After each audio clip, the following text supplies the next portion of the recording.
सारण का वो लोकसभा सीट जिससे लालू प्रसाद यादव कई बार सांसद रह चुके हैं और केंद्रीय मंत्री भी रह चुके हैं, राष्ट्रीय जनता दल के लिए और लालू प्रसाद यादव के लिए कितना महत्वपूर्ण है, इस बात का अंदाजा इस चीज से लगाया जा सकता है कि आज जब रोहिणी आचार्य सारण अपना नामांकन करवाने के लिए पहुंची तो वो अकेले नहीं पहुंची थी। आज जब रोहिणी आचार्य सारण के समाहरणालय में नामांकन के लिए पहुंची तो उनके साथ उनके पिता लालू प्रसाद यादव, उनकी माता राबड़ी देवी, उनके भाई तेज प्रताप यादव और उनके दूसरे भाई तेजस्वी यादव मौजूद थे। उसके साथ ही वीआईपी के नेता मुकेश सहनी भी मौजूद थे। अब आप सोचिए कि एक सीट पर नामांकन के लिए पूरा का पूरा लालू प्रसाद यादव का परिवार जो है सारण पहुंच जाता है, और इस बात से इस चीज को समझ सकते हैं आप कि लालू प्रसाद यादव के लिए, राष्ट्रीय जनता दल के लिए सारण का वो सीट कितना महत्वपूर्ण है जिससे रोहिणी आचार्य चुनाव लड़ रही है।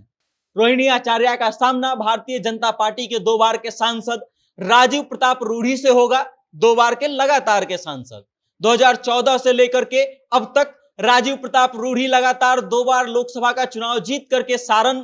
से परचम लहराते आए हैं भारतीय जनता पार्टी का। और वहीं दूसरी तरफ रोहिणी आचार्य जो है अब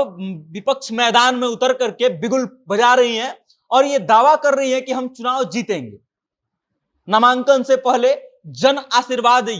रैली को उन्होंने संबोधन दिया और उस संबोधन में, उस रैली में भारी भीड़ रही है लोगों की। और जब मंच पर एक साथ लालू प्रसाद यादव, राबड़ी देवी, तेज प्रताप यादव और तेजस्वी यादव एक साथ जब मंच पर पहुंचे तो लोगों का हुजूम जो है उनको देखने के लिए उमड़ पड़ा।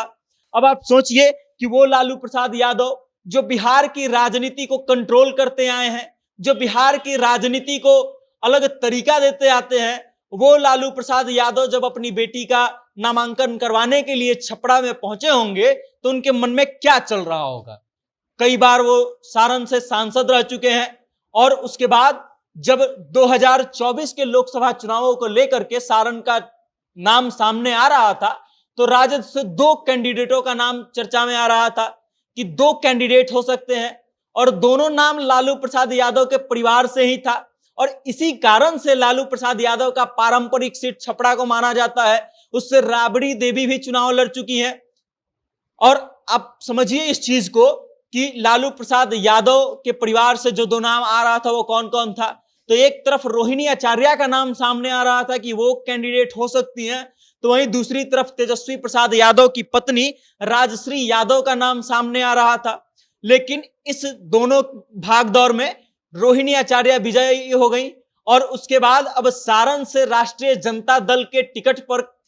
चुनाव लड़ने का काम रोहिणी आचार्य कर रही हैं। रोहिणी आचार्य बिहार की राजनीति से दूर नहीं रहती थी, भले ही वो बाहर रहती थी, सिंगापुर रहती थी, लेकिन उसके बावजूद भी बिहार की राजनीति से जुड़ी हुई थी। अक्सर वो सोशल मीडिया साइट्स के माध्यम से बिहार के लिए आवाज उठाते आई थी, बिहार के